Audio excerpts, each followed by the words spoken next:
warahmatullahi wabarakatuh. Hamdan syukuranillah amma ba'du. Baik, di sini saya akan sedikit memaparkan tentang perbaikan atau kemunduran kebijakan pendidikan dari masa ke masa. Nah, mengutip pendapat Saifuddin Sa'ud dan Abin Syamsuddin Maknum tentang kekuasaan kebijakan. Bahwa kekuasaan kebijakan mencakup setiap hukum yang memperhatikan kesejahteraan semua orang dalam negaranya atau setiap individu di dalamnya. Apakah berkaitan hak-hak atau kewajibannya? Apakah penghargaan atau individu atau warga negara atau hak individu dan kekayaan seluruh orang dalam negara atau setiap individu di dalamnya. Jadi kekuasaan kebijakan adalah kekuasaan negara untuk membatasi hak-hak individu atas kepentingan kelompok sosial karena mempertimbangkan kesehatan masyarakat, keamanan, kesejahteraan, dan moral. Dari pernyataan yang tadi saya sudah paparkan, menggambarkan tentang peran negara atau pemerintahan yang memiliki wewenang menentukan kebijakan dalam bentuk perundang-undangan kebijakan. Negara bebas merumuskan dan menjalankan kebijakannya sendiri. Termasuk di bidang pendidikan. Kebijakan bidang pendidikan yang memenuhi langit harapan masyarakat di Indonesia yaitu terpenuhinya pendidikan yang unggul bagi seluruh lapisan masyarakat hingga simpul paling bawah, dari atas sampai bawah itu terpenuhi. Kebijakan pendidikan juga tidak mungkin menjadi bagian kebijakan publik dalam arti yang sesungguhnya, yakni melibatkan peran serta rakyat dalam menentukan cita-cita sosial atau sosial ideals gitu ya. Secara kolektif dalam menentukan kebijakan pendidikan di negara mereka sendiri. Seperti itu. Dalam implementasinya, kebijakan terdapat faktor-faktor yang mempengaruhi implementasi suatu kebijakan tersebut. Arif Rahman menyatakan bahwa ada tiga faktor yang dapat menentukan kegagalan dan keberhasilan dalam implementasi kebijakan tersebut. Yaitu yang pertama, faktor yang terletak pada rumusan kebijakan yang telah dibuat oleh para pengambil keputusan. Menyangkut kalimatnya jelas atau tidak. Sasarannya tepat atau tidak, mudah dipahami atau tidak, mudah diinterpretasikan atau tidak, atau tidak mudah dipahami atau tidak, atau juga mudah diinterpretasikan atau tidak, dan terlalu sulit dilaksanakan atau tidak. Kayak gitu. Itu faktor yang pertamanya. Selanjutnya faktor yang keduanya itu faktor yang terletak pada personil pelaksanaan. Yakni yang menyangkut tingkat pendidikan, pengalaman, motivasi, komitmen, kesetiaan, kinerja, kepercayaan diri, kebiasaan kebijakan, serta kemampuan kerjasama dari para pelaku pelaksana kebijakan tersebut. Termasuk dalam personil pelaksanaannya itu adalah latar belakang budaya, bahasa, serta ideologi kepartaian masing-masing semua. Semua itu akan sangat mempengaruhi cara kerja mereka serta secara kolektif dalam semua menjalankan misi-misinya tertentu, dalam menjalankan misi-misi implementasi kebijakannya. Yang selanjutnya yaitu faktor yang ketiga.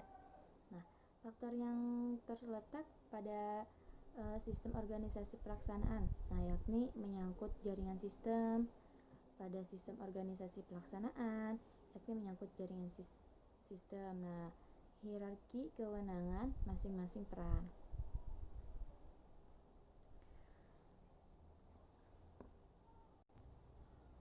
Nah, model distribusi pekerjaan, gaya kepemimpinan dari pemimpin organisasinya.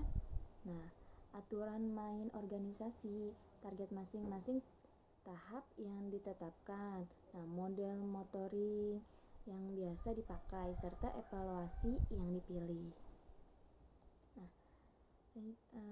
Nah, itu 3 faktor yang tadi mempengaruhi maju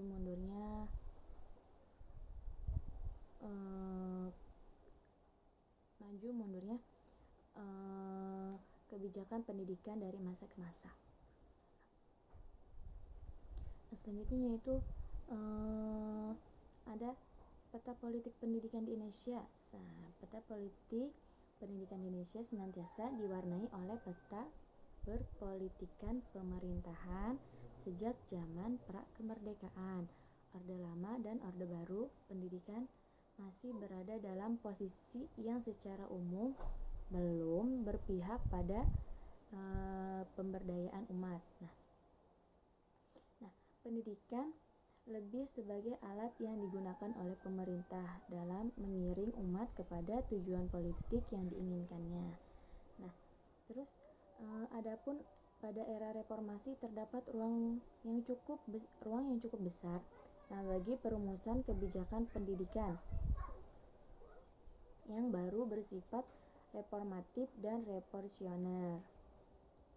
Nah, bentuk kurikulum menjadi berbasis kompetensi. Nah, begitu pula bentuk pelaksanaan pendidikan berubah dari sentralistik. Begitu pula bentuk pelaksanaan pendidikan berubah menjadi sentralistik menjadi desentralistik. Nah, pada masa ini pemerintahan menjalankan amanat Undang-Undang Dasar 1945 dengan memprioritaskan anggaran pendidikan sekurang-kurangnya 20% dari anggaran pendapatan belanja negara atau APBN. Nah, dengan didasarkan oleh Undang-Undang Nomor 22 Tahun 1999 tentang pemerintahan daerah yang diperkuat dengan Undang-Undang Nomor 25 Tahun 1999 tentang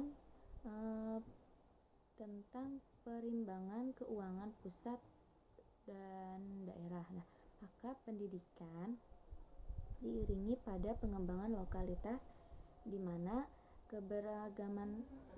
keberagaman sangat diperhatikan. Nah, masyarakat dapat berperan aktif dalam pelaksanaan satuan pendidikan.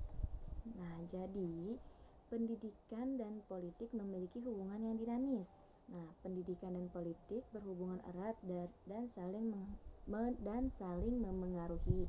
Nah, berbagai aspek pendidikan senantiasa mendukung unsur-unsur politik, baik begitu juga sebaliknya. Nah, setiap aktivitas politik ada kaitannya dengan aspek-aspek kependidikannya. Nah, pada masa awal kemerdekaan, kebijakan pendidikan pada masa Orde Lama ditujukan pada pendidikan sosialisme Indonesia. Nah, kebijakan pendidikan pada masa Orde Baru diarahkan pada penyerangan di dalam berpikir dan bertindak. Nah, pendidikan di era reformasi mengubah wajah sistem pendidikan Indonesia melalui Undang-Undang Nomor 22 Tahun 1999. Dengan ini pendidikan menjadi sektor pembangunan yang desentralisasikan. Nah, dengan demikian kondisi pendidikan Indonesia telah mengalami berbagai perubahan berdasarkan kebijakan atau keputusan yang ditetapkan oleh pemerintah, sehingga dalam penerapannya mengacu pada perkembangan dan pemberdayaan masyarakat sebagai tujuan yang ingin dicapai dalam sistem pendidikan nasional Indonesia. Nah, dilihat dari pengaruhnya, kebijakan pemerintah dalam bidang pendidikan membawa pada kemunduran di awal berdirinya negara Indonesia, namun semakin berkembang dan membawa kemajuan pada masa reformasi hingga sekarang.